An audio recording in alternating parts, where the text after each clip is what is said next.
ایک اور حدیث رسول اللہ صلی اللہ علیہ وسلم کی ایک علامت آپ نے بیان کی، تکون فتنۃ بینکم لا یبقى بیت مسلم الا دخلتہ، قرب قیامت ایک گناہ ایسا ہوگا تمہارے بیچ، ایک گناہ، ایک فتنہ تمہارے بیچ ایسا ہوگا جو ہر گھر میں داخل ہو چکا ہوگا، کوئی گھر اس گناہ سے بچے گا نہیں۔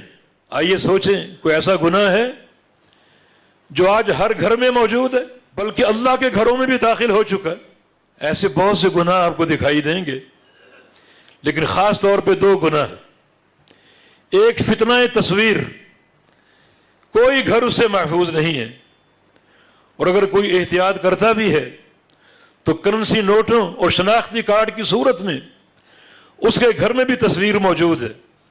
اخبارات آتے ہیں، رسائل آتے ہیں، اور میڈیا کے تمام وسائل اکثر گھروں میں موجود ہیں، تو فتنہ تصویر ہر گھر میں داخل ہو چکا ہے۔ اللہ کے پیارے پیغمبر کی پیش گوئی کہ قرب قیامت ایک فتنہ ایسا ہوگا، ایک گناہ ایسا ہوگا جو ہر گھر میں داخل ہوگا۔ دوسرا سود کا گناہ، جو اللہ تعالیٰ کے ساتھ برملا اعلان جنگ ہے، اظہار جنگ ہے، اس سے بھی کوئی گھر خالی نہیں ہے۔